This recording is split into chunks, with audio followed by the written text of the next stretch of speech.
Est-ce que Fanny Flagg espérait vraiment qu'on devine que son roman intitulé « Les beignets de tomates vertes » parle du racisme dans le sud de l'Amérique profonde ? Je n'arrive toujours pas à comprendre que des auteurs puissent passer des semaines, des mois, voire pour certains comme moi, des années à écrire un livre et qu'ils bâclent l'élément le plus important pour le lecteur. Comment peut-on, après autant de travail, passer à côté de cet élément capital qui fait que le lecteur verra ou ne verra même pas la première page de votre roman ? Le titre et la couverture sont pourtant des éléments clés qui valorisent ou pas votre livre, votre bébé, le rêve parfois de toute une vie. Pourtant, 90% des auteurs et autrices que j'ai rencontrés n'ont pas l'idée d'y consacrer 1 heure ou 2. Qu'est-ce qui les pousse, qui vous pousse peut-être, à négliger cette partie et à saboter votre propre travail ?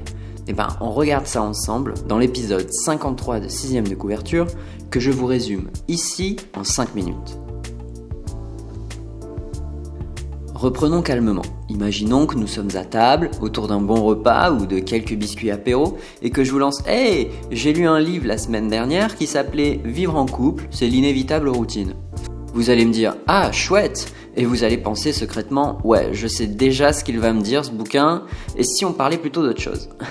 En revanche, si je vous dis que j'ai lu le livre « J'aime le sexe mais je préfère la pizza », là vous allez me demander de quoi parle ce livre complètement déjanté. Et pourtant, c'est la même histoire. L'histoire inévitable de tous les couples qui tombent dans la routine. Le même livre qui a demandé tout autant d'heures pour le rédiger, mais l'impact sur le public est complètement différent. Évidemment que le titre, c'est la première rencontre entre l'auteur et son lecteur. C'est lui qui retient l'attention, donne le ton, ou au contraire, laisse complètement indifférent. Et l'indifférence, ça fait mal. Avoir un bon titre qui reflète votre travail, crée la curiosité, donne envie, comme dit Florence dans le podcast, c'est capital. Mais alors, pourquoi autant d'auteurs et autrices passent à côté ? Je crois que l'exemple parfait pour le découvrir, c'est Les beignets de tomates vertes. Quand Florence me raconte qu'il s'agit d'une histoire sur le racisme, je ne veux pas la croire. Bien sûr qu'on devine le lien subtil entre la cuisine et la culture, et donc le racisme. Mais quand je lis le titre, si je n'en ai jamais entendu parler, je n'ai aucune raison de deviner qu'il s'agit de cette problématique. En fait, les auteurs sont à la fois trop dans la profondeur et la subtilité de leur message, et pas assez dans la connaissance de leur histoire pour soulever le petit truc qui interpelle et les différencie des autres livres. Et quand ils y arrivent, c'est parfois déjà passé de mode. Prenez par exemple La lettre qui allait changer le dessin d'Harold Fry arriva un mardi. Super titre, mais carrément trop long pour 2025. C'est has-been. Et oui, je sais que dire has-been, c'est has-been. Certains ont compris en revanche qu'il vaut mieux viser une petite niche, comme par exemple l'art viril du tricot. Là au moins, on sait à qui ça s'adresse. Mais c'est juste un livre sur le tricot en fait, c'est tout. Pourquoi en faire un livre exclusivement masculin ? D'autres encore sont tellement à fond dans leur histoire qu'ils nous sortent des livres venus de nulle part. Tout ce que je sais des femmes, je l'ai appris de mon tracteur. Ouais. Il y a des livres qui devraient peut-être rester sur les étagères de la librairie. Donc en gros, vous êtes tellement à fond dans votre histoire que vous n'avez pas le recul pour trier ce qui est pertinent ou pas dans la rencontre avec votre lecteur. Mais bon, voici quelques pistes pour vous aider.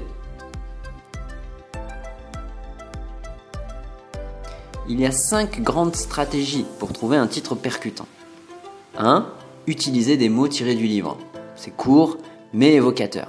Si par une nuit d'hiver, un voyageur, d'Italo Calvino, ou Au revoir là-haut, de Pierre Lemaître, par exemple. En fait, c'est presque le choix par défaut.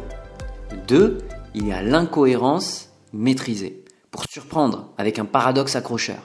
Par exemple, Croyez-moi, je vous mens, ou L'art subtil de s'en foutre. Ça, c'est intemporel et efficace. 3. La fonction d'un personnage, quand elle est centrale bien sûr. Le magicien d'Oz, les 3 mousquetaires. Toutefois, attention d'être dans l'air du temps. Si vous sortez par exemple le cuisinier du Premier ministre, à l'heure où l'on change de gouvernement comme de chemise, c'est percutant. On voit déjà le cuisinier qui doit s'adapter. Alors que si vous sortez le cuisinier du roi, bof, c'est un peu passé de mode. Enfin, je crois. 4. Un événement clé, autour duquel tout le récit gravite, bien sûr. Hunger Games, le procès, Battle Royale. Il faut que le lieu ou l'événement soit assez notable pour être un peu percutant et intrigant. 5. Le titre choc, qui interpelle immédiatement.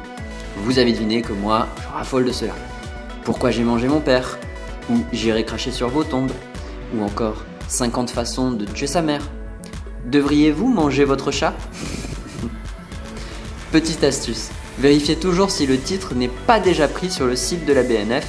Je vous mets le lien en description. Ces astuces sont utiles pour démarrer une réflexion. Respirez calmement, prenez de la hauteur et lancez-vous dans plusieurs choix possibles. Ces techniques sont puissantes, mais les appliquer demande de la pratique et de recouper avec d'autres thématiques bien sûr. Donc pour aller plus loin et affûter vos romans, abonnez-vous à cette chaîne. Chaque épisode apporte des exemples concrets et des astuces rapides pour progresser. En revanche, si vous faites partie de cette toute petite portion qui veut aller au bout de son roman coûte que coûte, je vous invite à rejoindre le podcast pour des épisodes bien plus complets et enrichissants. Florence, qui est une professionnelle, partage plein d'astuces gratuitement ou des anecdotes marrantes, comme l'histoire où elle rangeait en librairie les romans de Guillaume Musso pour faire des phrases entières en se servant des titres justement. Mais si vous ne voulez qu'un peu plus de conseils rapides, je vous invite à regarder la vidéo précédente sur le pitch parfait pour votre roman. À bientôt!